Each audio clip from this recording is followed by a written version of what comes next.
बिस्मिल्लाहिर्रहमानिर्रहीम, अस्सलाम वालेकुम दोस्तों। तो आज हम बात करने जाएंगे एक्सरसाइज नंबर 8 के ऊपर के counting number of characters in terms of its frequency के यार कैरेक्टर्स की फ्रीक्वेंसी कितनी है एक गिवन स्ट्रिंग के अंदर। इस तरह से प्रीवियस बहुत सारे एक्सरसाइज हम करते रहे हैं और ये 8वीं एक्सरसाइजेस है। मेरा नाम डॉक्टर शान भट्टी है और अगर पाइथन सीखना चाहते हैं तो I will be doing Python practical examples regularly और मैं 3 से 4 वीडियोस हर हफ्ते पोस्ट करता रहूँगा।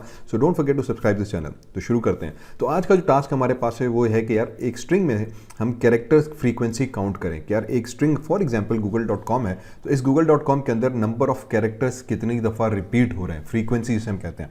फॉर एग्जाम्पल जी है तो जी कितनी दफ़ा से स्ट्रिंग में रिपीट हुआ, ओ कितनी दफ़ा रिपीट हुआ, वो कैसे मालूम करें और फिर उसका आउटपुट कुछ इस तरीके से जनरेट करूं कि जी 2 दफ़ा आ रहा है फॉर एग्जाम्पल तो 2 दफ़ा जी आ गया, ओ जो है वो 3 दफ़ा आ रहा है तो 3 दफ़ा ओ बताया। तो इस तरह से हम फ्रीक्वेंसी ऑफ ईच कैरेक्टर बताएं कि यार किस तरीके से हम मालूम कर सकते हैं, किस तरीके से हम निकाल सकते हैं।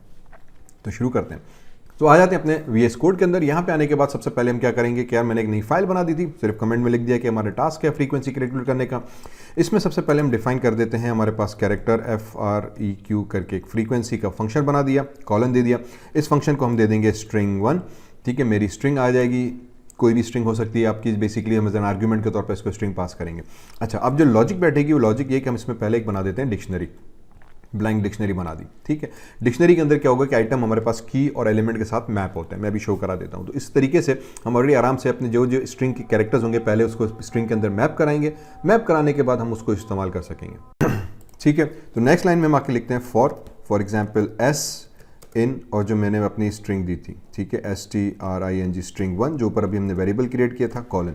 तो अब ये फॉर लूप क्या करेगा, ऑटोमेटिकली मेरी स्ट्रिंग में जाएगा, उसका एक एक कैरेक्टर उठाएगा और x वेरिएबल को असाइन करेगा। ठीक है, तो ये ऑटोमेटिकली हमारी स्ट्रिंग को ट्रैवर्स करता है, फॉर लूप के अंदर सिंगल लाइन में कोड आ जाएगा। उसके बाद एक वेरिएबल क्रिएट कर देते हैं कीज का, is equals to dictionary DIT जो अभी डिक्शनरी ऊपर बनाई थी डॉट कीज के एलिमेंट्स को मैंने इसको फेच करा दिया। क्या तुम्हारी डिक्शनरी में जितनी भी कीज हैं वो मुझे उठा के ले आओ। अभी ब्लैंक है तो फर्स्ट टाइम 0 हमारे पास रिटर्न करेगा।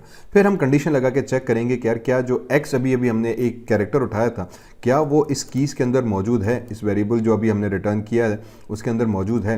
ठीक है, तो डिक्शनरी से हमने कीज फैच की, क्योंकि फर्स्ट टाइम चलेगा तो ब्लैंक होगा, ब्लैंक आ जाएगा तो ये कंडीशन फॉल्स हो जाएगी।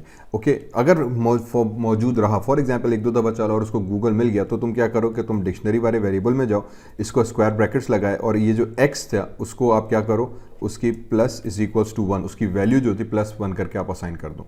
ठीक है, अगर ये नहीं मिल रहा तो तुम सिंपली एल्स में चले जाओ, एल्स कंडीशन लगाई, एल्स में जाके क्या करना है, वापस वही डिक्शनरी उठाओ, उसके स्क्वायर ब्रैकेट्स के अंदर x वेरिएबल उठाया और उसको इज इक्वल्स टू 1 कर दो।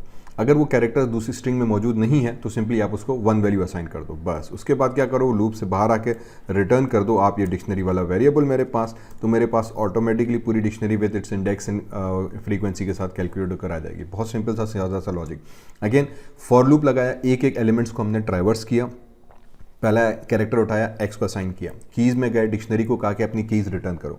फर्स्ट टाइम लूप चलेगा तो कीज 0 होगी। फिर हमने इसको कहा कि इफ x जो अभी x आया क्या ये कीज के अंदर मौजूद है, अगर मौजूद है तो तुम इसका मतलब ये कीज के अंदर पहले से मौजूद है, अब +1 कर दो। तो अब जो कीज की करंट वैल्यू थी उसमें +1 कर दो।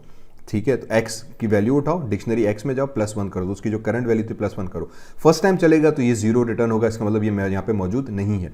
जब मौजूद नहीं है तो एल्स में जाएगा, डिक्शनरी x, ये वाले जो x अपने रिटर्न किया था वो कैरेक्टर डिक्शनरी में सेव करेगा और उसके आगे 1 लगा देगा।